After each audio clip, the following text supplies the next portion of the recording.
in our galaxy. Uncountable, right? You look at it and scientists are like, man, we're guessing at billions, but we don't know, right? Now that's one galaxy, the Milky Way, out of other galaxies in our universe.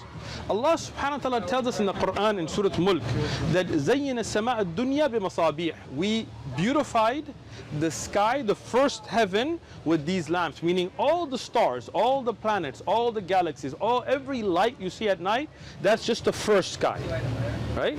Now imagine our intelligence, our laws of physics end. Right? We don't even know what's beyond that, right? But scientists tell us today that there's darkness beyond that. The Qur'an told us that more than 1400 years ago, but scientists are just catching up to that, right? So then there is the second sky, third, fourth, fifth, sixth, seventh. Now we are beyond imagination. And Allah, God, the Creator, made all of that, right? And He controls all of that. He could destroy all of that, right? So Allah is at a level where we can't say about Him except what He says about Himself. That's it. So if somebody is to say that Allah has a son, we say, the Qur'an tells you He doesn't. Why does the Qur'an? Because that's the words of Allah. Like imagine, I'm going to show you something. This is, we see a lot of Bible. We're going to go Qur'an today, cool, right? Yeah. There you go, right? Absolutely. Now, this is in the Qur'an, in a chapter called the Prophets. You have a Qur'an? I have a couple actually different. Ah, man, you are on it, bro. I like you. Library, so. You do? Man, you gotta come check out my library. I bet you. I've seen some of the stuff in the background to you. So. Yeah, I've got a couple of books. Yeah, I bet you do.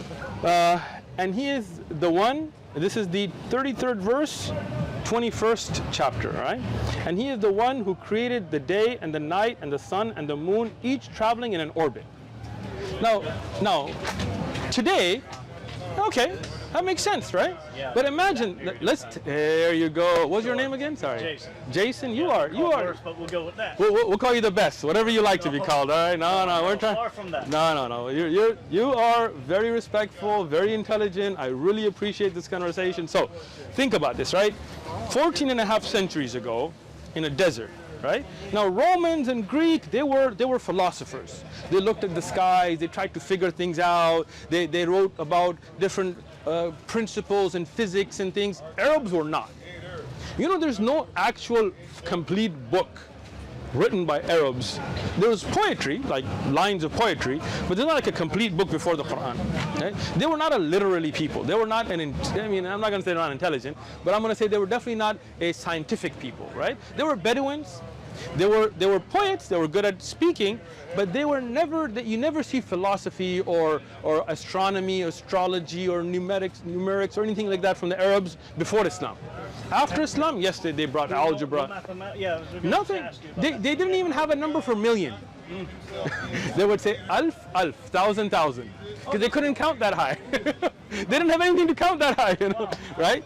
In that period, in that ignorance, in that darkness where they were burying their own daughters, where they were fighting over a camel drinking from your well and killing hundreds of people between tribal wars, right? In that period where they didn't even have a king, they didn't have an army. Like each clan had its own soldiers, but they didn't have a standing army, right? In that, a man who's illiterate, unlettered, can't read or write, even if you got him all the Greek stuff, you're like, hey, there you go, right? He couldn't read it, right? How would he know the planetary bodies have an orbit? For centuries, Westerns, even after the telescope, they were discussing, well, does the sun have an orbit? Does the moon have an orbit? Does Earth? Do all the planets? Which ones are... You see what I'm saying? Yes.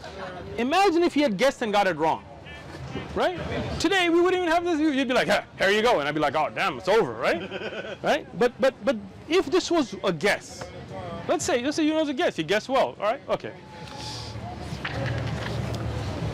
This is in the Standard, which is the 25th chapter, 53rd verse, right? And He is the one who merges the two bodies of water, one fresh, one palatable, and the other salty and bitter, placing between them a barrier they cannot cross. Now, today, if you go to where there's a river and there's an ocean and you see it, that makes sense. But historically, the Prophet Muhammad, peace be upon him, himself had never been to salty waters. Right? Even if you look at the Red Sea, if you look at the river, if you look at the wells, it was all sweet water, right? For him to get to salty water, he would have to get to Atlantic or the Pacific or the Indian Ocean or so on, right? That's, yeah, okay. Interesting, right? Yeah. He was not, he did travel between, like, for example, trade routes between Syria and stuff, but never out where there would be salty water. So how would he know that, right? So now, you guessed twice and got it right? All right, well, it's possible, right? Let's just keep going, right? This is here in Fussilat, right? Verse number 9. Oh, 11, I'm sorry, right? Then he turned towards the heavens when it was still like smoke, saying to it and the earth, submit willingly. Now, scientists today, for centuries after the Prophet, they did not have it. Today they say all of the heavenly bodies, planets were originally gases. They were smoke. How would he know that? Like you see what I'm saying? And again, these are just a few. I have a bunch here marked, and I have more in my Qur'an at home, right? Now, you can guess once. Like if I told you, hey, I'm thinking of a number between 1 and 10, guess. It's a very difficult thing, but maybe you'll get it right once. But twice, and a third time, and a fourth, fifth time, I'm like, hey man, it's a trick.